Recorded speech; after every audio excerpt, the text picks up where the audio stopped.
د دوی بل اعتراض او شبهه وقال الذين لا يرجون لقاءنا او وی هغه کسان چې امید نه لري د ملاقات زمن یعنی آخرت نه مني لولا انزل علينا الملائکه ولی نرا کوزولی کیږي په من باندې ملائک یا فرشتي او نرى ربنا یا ولی نینو رب زمن لقد استكبروا في انفسهم یقینا لویو کړه دوی په نفسونو خپلو کې وعتوا عتوا کبیرا او سرکشي وکړه سرکشي لویه الله وی ډېر لوی تکبر یې وکړو لکه دا اوس د دوی خبره ده چې ای پیغمبره موږ به تا هله ومنو چې الله راښکاره شي او موږ یې وینو او هغه راته ووایي چې به د ایمان راوړو او یا دې ملایک راشي فرشتې دې راشي را دې شي موږ ته دې خبره وکړي نه دا د دوی هغه بار بار موږ وایو چې څوک نه مني حق هغه سره ډېر اعتراضونه دي دا اوس د دوی خبرې دي قرآن په بل ځای کې الله وی دوی وی چې موږ به هله ایمان راوړو چې د اسمان نه د هر کس په نوم باندې خاص پاڼه راشي چې پلاني ته ایمان راوړو دا اوس خبره ده نو کله وی چې پاڼه راشي کله وی ملایک راشي ظالمانو دې ته خبره ورسوله وي الله دې په خپله راشي نو موږ به یې وینو او موږ ته به دا خبره وکړي چې دا زموږ پیغمبر دی په د ایمان راوړئ نو ځکه الله وی لوی وکړه وعتوا عتوا کبیرا لوی وکړه خو سمه لوی وکړه د دې انجام به دوی هغه ویني اوس الله رب العزت دا خبره ذکر کوي چې دوی چې دا ملائک لیدل غواړي وی ویني دا ارمان به پوره شي خو په داسې ورځ به ویني چې هغه ورځ به د کافرانو دپاره ډېره سخت وي یعنې ورځ د آخرت یوم یرون الملائکه په کومه ورځ چې وبه ویني دوی ملائک لا بشرا یومئذ نه به یې خوشحالي به دغه ورځ للمجرمین دپاره د مجرمانو ويقولون ويبا حجرا محجورا بندې بند کړې شوې او دا خبره به څوک کوي چې بندې بند کړې شوې دا خبره به ملائک کوي یو تفسیر دا دی په کومه ورځ چې دوی ملائک ویني د دوی خو لوی ارمان دی چې موږ ملائک وینو الله وی ویني صبر وکړي خو په هغه ورځ ګورئ زیری نشتی د مجرمانو دپاره خوشحالیانې نشتی بلکې ملائکه او فرشتې به دا آوازونه کوي چې حجرا بند دی محجوره بند کړی شوی دی هغه جنت جنت بند دی دوی دپاره یا زیری بند دی دوی دپاره زیری نشتی دوی دپاره جهنم دی یا حجرا محجورا دا چغې به دوی وایي منګه وساتئ په ساتلو سره منګه بچ کوي په بچ کولو سره یا خو دا خبرې د جهنمیانو دي او یا دا خبره به دوی ته څوک کوي دا به ورته ملایک کوي وقدمنا الى ما عملوا من عمل او موږ به رامخکې شو هغه عمل ته چې کړی دی دوی څه عمل فجعلناه هباء نو وبګرځو هغې لره دوړه منثورا الوزولې شوي وختي د ماسپښین په درس کې موږ په سورت النور کې د کافرانو د اعمالو مثال اورېدلی اوس دلته الله وایي که دوی څه ښېګړه کړي مې او څه ښه عمل یې کړی د قیامت په ورځ به ورله دغه زه دوړه کړم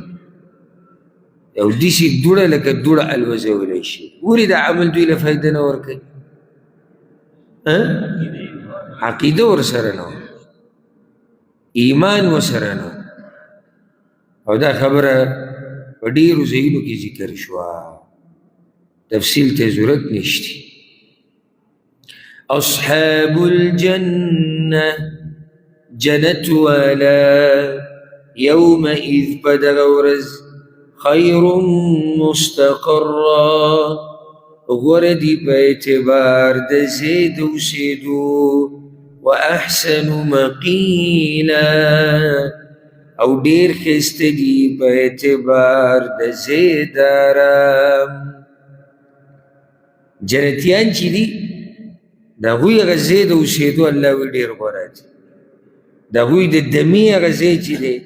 هغه ډېر غوره دی او مستقر په عربۍ کې هغه ځای ته وایي چې سړی پکې همیشه اوسېږي مکان الاقامه الدائم چې سړی پکې همیشه مقیم هلته اوسېږي او مقیل په عربۍ کې هغه ځای ته وایي چې انسان څه وخته پورې پکې دمه کوي نو الله وایي د دوی دپاره جنت ښایسته ځای د اوسېدو دی ښایسته ځای د دمه کولو دی الله رب العزت دې موږ ته هم نصیب کړي او چې کله انسان څه نه څه په دنیا کې ځان د الله دپاره ستړی کړي او څه نه څه محنت وکړي او دې کې شک نشته چې عبادت د الله د سړی ستړی کوي عبادت د الله په دې کې لازم ستړیا شته سړی پې ستړی کي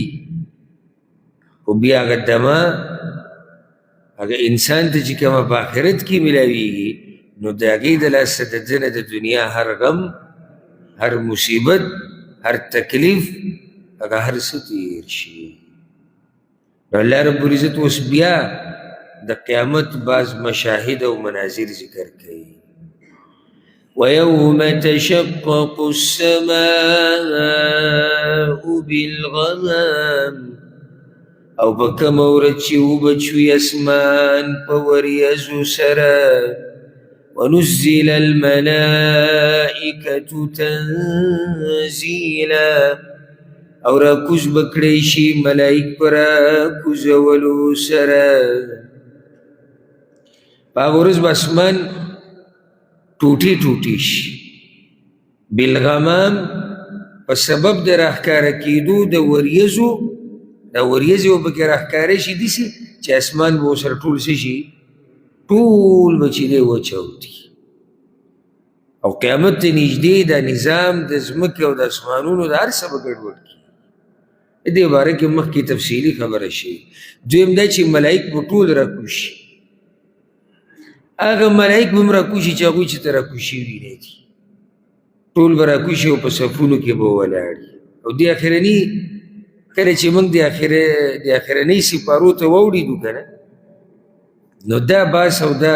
موضوع به تاسو ډېره واورئ ځکه چې اکثر مکي صورتونه دي او مکي صورتونو کې د قیامت بحث ډېر الملك يومئذ الحق للرحمن بچایي په دغه ورځ حق ده د رحمان دپاره په دغه ورځ بچایي خالص د رحمان دپاره ده وكان يوما على الكافرين عسيرا او ای به دا ورځ په کافرانو باندې ډېره سخته مطلب دا شو چې ای به دا ورځ په مؤمنانو باندې اسان چې په کافرانو سخته شوه نو په مؤمنانو باندې څه شوه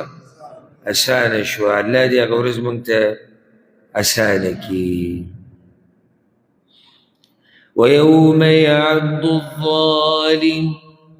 او په کومه ورځ چې چکونه به لګوي ظالم على یدیه په دواړه لاسونو باندې یقول وایي به یا لیتنی هی افسوس دی اتخذت مع الرسول سبیلا چې نیولې وې ما د رسول سره لاره دومره سخته به په ظالم باندې ظالم نه مراد مجرم دی جهنمی او دا خبره ګوره مخې ته ساتي یاد یې ساتي که غواړي چې د قیامت په ورځ د دې خبرو نه او د دې چغو او ارمانونو نه ته بچ شي نو په دنیا کې به دا خبرې په توجه سره اوري په هغه ورځ به ظالم په یو ګوته دوه درې چک نه لګي تکلیف به دومره وي چې الله وي په دواړو لاسونو به چک لګي او دا چغې به وي تباه شومه ارمان لکه سی چل ارمان چې ما د پیغمبر د لاره خپله کړی وی که اتخذت مع الرسول سبیلا د پیغمبر تابعداري مې کړی وی د پیغمبر په نقش قدم روان شوی یا ویلتا ہے ہلاکت لیتنی لم اتخذ فلانا خلیلا افسوس دی چې نوې نیولې ما پلان کې دوست چې ما د پلان کې سره دوستی نه وی کړې ولی لقد اضلني عن الذکر یقینا اړولې وم زه د ذکر نه بعد اذ جاءني وروستو د دین چې راغی ماته ذکر چې کله ماته راغی ذکر نه مراد قرآن دی وحی چې کله دا قرآن ماته راغی او ماته راورسېد نو دغه ملګري تې زه اړولی ومه لقد اضلني یقینا اړولی ومه زه عن الذکر د وحی نه د قرآن نه بعد اذ جاءني وروسته چې راغی دغه قرآن ماته وكان الشيطان للإنسان خذولا او دې شیطان انسان لره شرمونکی دا خبره دلته ولې وکړه ګوره دې سړي د پیغمبر لار پرېښودی و دا خو په خپله وویږي چې د پیغمبر لارې پرېښوده نو ملګرتیا چا سره کړې ده شیطان سره او شیطان سره چې د ملګرتیا وکړه نو هغه هم دقه غواړي چې تا وشرموي په دنیا کې و په آخرت کې دا مقصد دی آدم علیه السلام وسوسې ورته ور واچولې ونې ته یې نږدې کړو څه چلو شو عورت یې ښکاره شو عورت یې ښکاره شو دغه شیطان غواړي شیطان دغه غواړي اته خو پته لري چې زما هسې انجام چې دغه تباهي ده خو ځان سره ملګري ډېری کله یو سړی په مصیبت کې ځان سره نور څوک ویني نو دی وایي کیدای شي زما دا مصیبت دې سره کم شي نو دې ځان سره نور خلک ډېری نو هته پته یې زه تباه یم شیطان مقصد بنده لره شرمول په دنیا او په آخرت کې او دا سړی چې د شیطان په لار تلی دی اوس به دله شیطان څه فایده ورکړي هېڅ فایده نشته اوس هغه دغه دی ګوتې چیچي لاسونه چیچي چکونه پې لګوي ارمان چې ما د پلاني نه یم منلی او ما د رسول لار